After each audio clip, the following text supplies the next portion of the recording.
Hey guys, my name is Jane and today we're going to be doing the 5th video of Shakespeare Talks. So we have, wait for it, Measure for Measure by William Shakespeare. Obviously, who else could it be?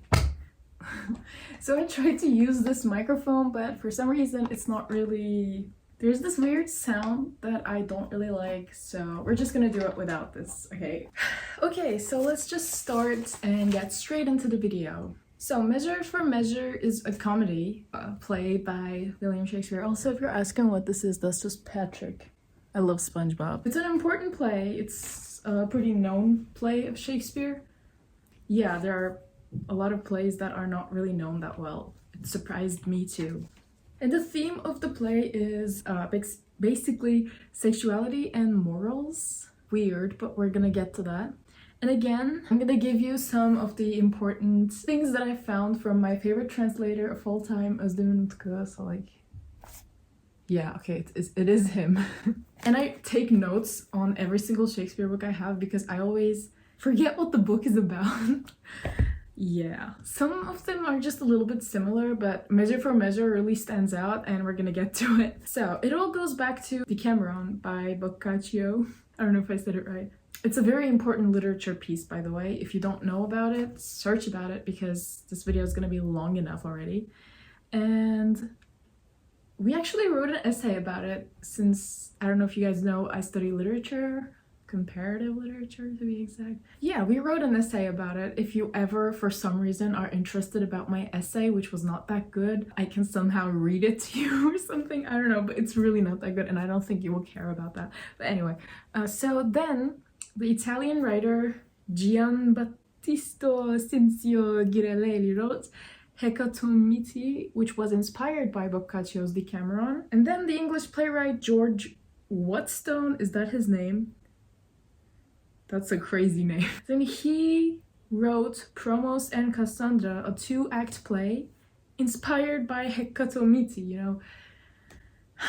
It's not a very unusual thing. Back in the times, somebody would just like write something, you know, like mythology and all those sorts of things. Somebody just comes up with something and people keep stealing it and just like making it different. And Shakespeare was basically doing that, a lot of that. I don't know, I really didn't know that, so when I first found out about it, I was like, oh man, I thought he was all original and everything, but the way he writes is obviously original, just the stories are not entirely his.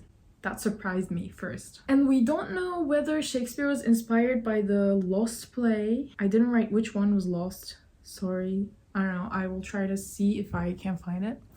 I couldn't find the answer to that question, but I found that Othello was also inspired by Giraldi's play for some reason, which was, oh yeah, I actually wrote it here.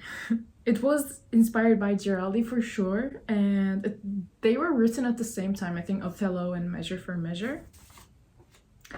Oh yeah, Shakespeare was inspired not just by like the older writers and everything, but he was also really inspired by Italians, just like you know.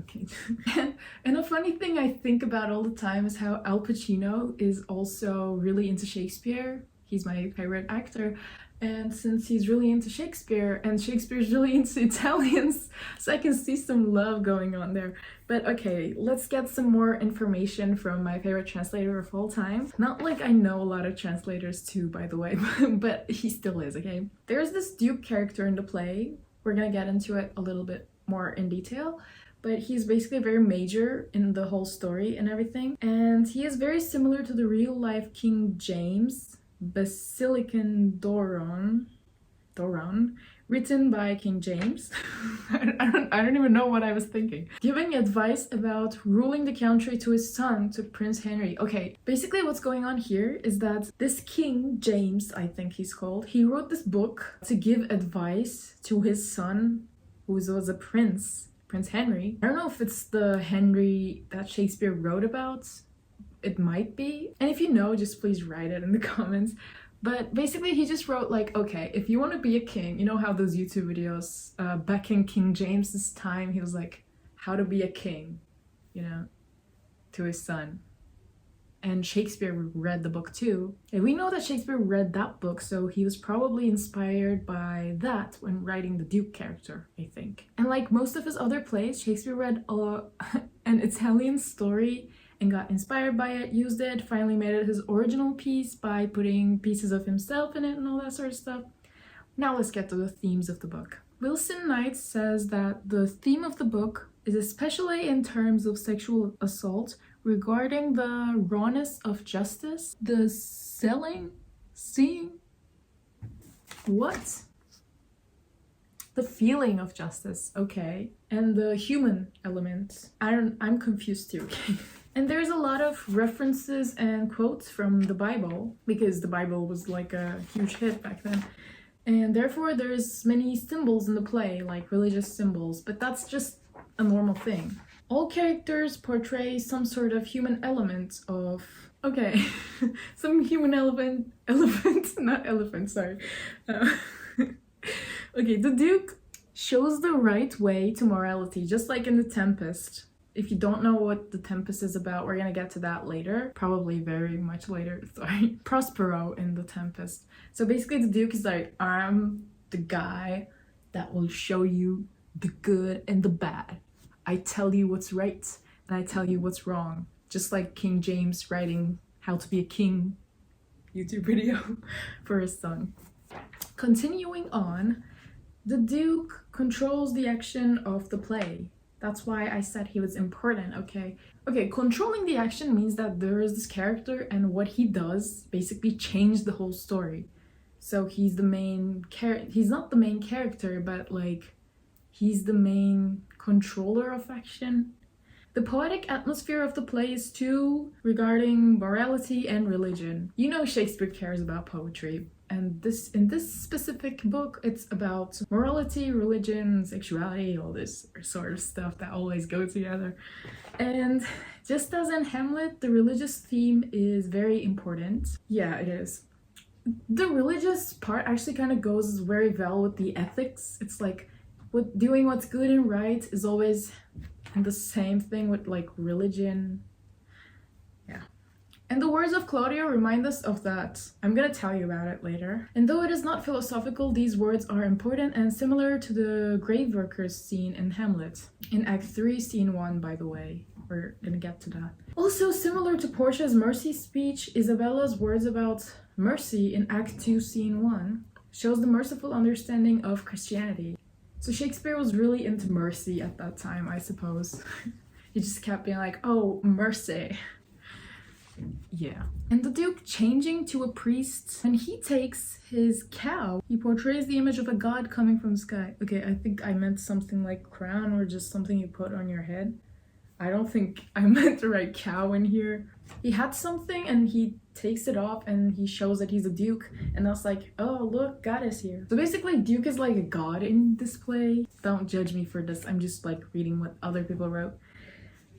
And don't judge them either, by the way. And the philosophy of the Duke is like, could I not have just like written the whole thing?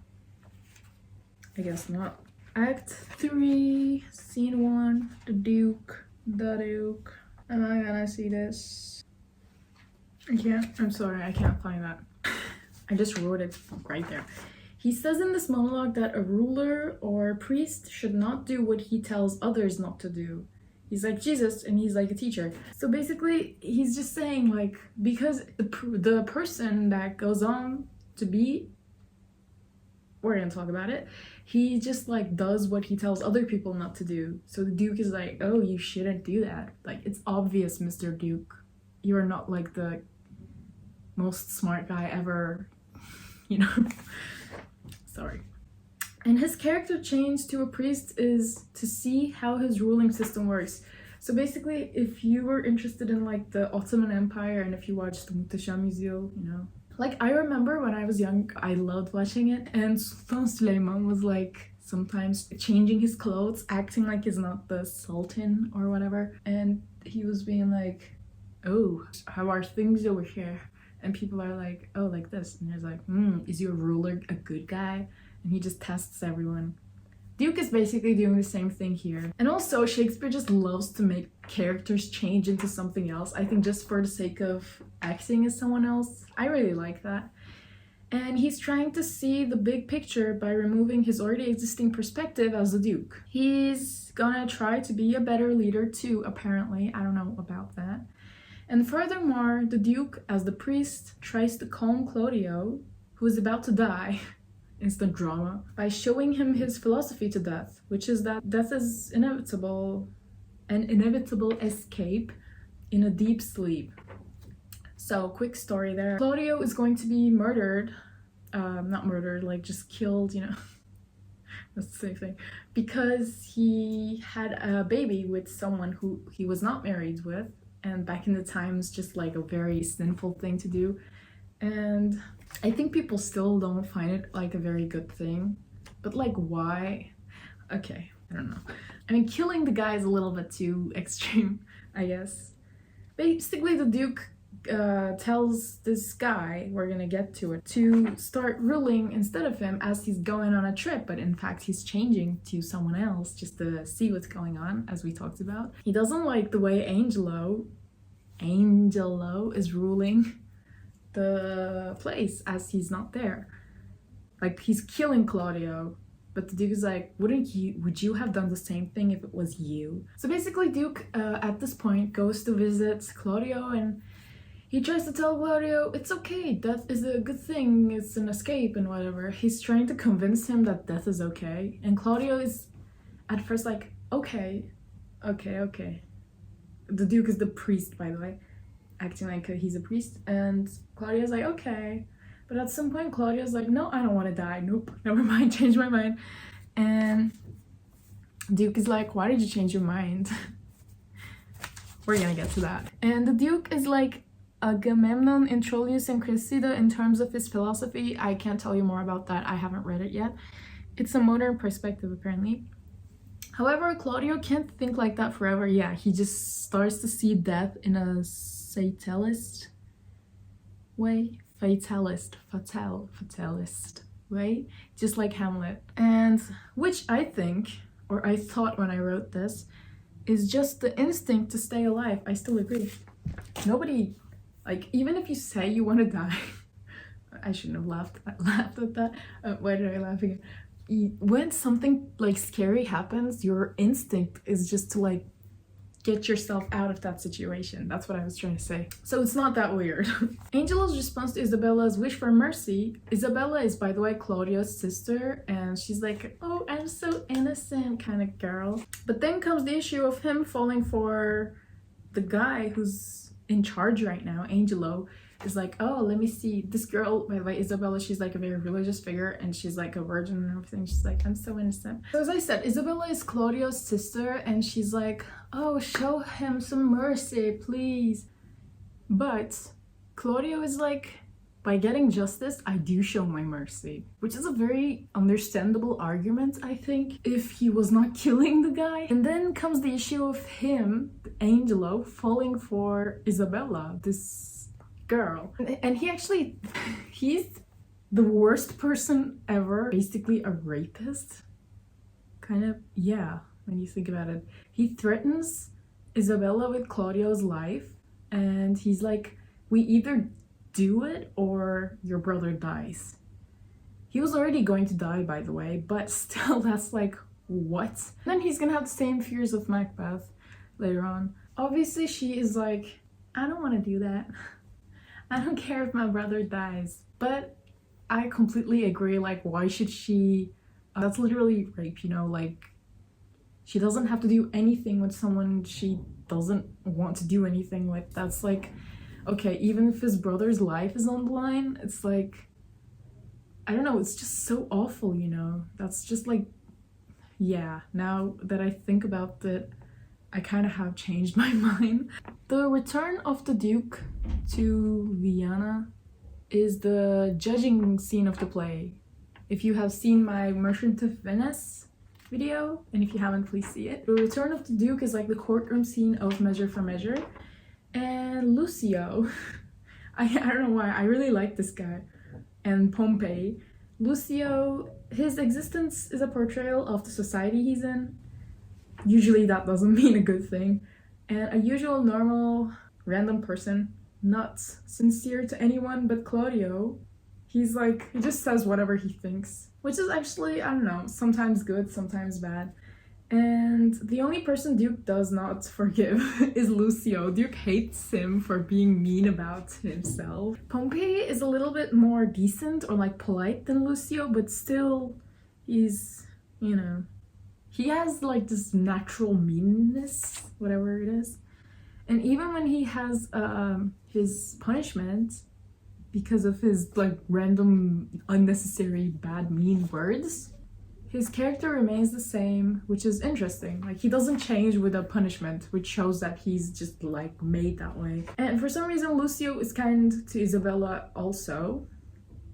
And Isabella, let's talk about her. She has no, okay, I don't agree with this, but she has no emotions for in humanistic terms. But like, mister, would you have done the same thing to save your brother? I don't have a brother, but I don't think I would have done that. like, you know, that's crazy. She's naive, and I don't think so. I think Isabella is a little bit worse than she's portrayed like, even though she is entirely right to act that way in some ways. And she cares a lot about her honor. She's all about her honor. What someone like her would have been like in that time, actually. She's like, my honor is not more important than my brother. I don't know about honor, but like your physical and mental safety is kind of more important, because he made a crime at the time. It was a crime anyway, and it's not about honor. I think it's just about like, you don't want to do that, you know? Like, why would you get punished for something you didn't do, kind of thing. And it's not even punishment, it's just another crime. Yeah, and Shakespeare's trying to show that honor was just like above everything at the time. And I think that's kind of what's weird about Isabella. She cares about her honor, but she doesn't necessarily care about like the not getting sexually assaulted, but like about her honor getting assaulted, if that makes any sense. And Shakespeare was trying to show how stupidly honor was like cared about in that time. And Isabella is also scared of herself, and she just gets herself in a monastery. She has a role in Mariana's illegal relationship, but only thinks of her own virginity. I don't know how.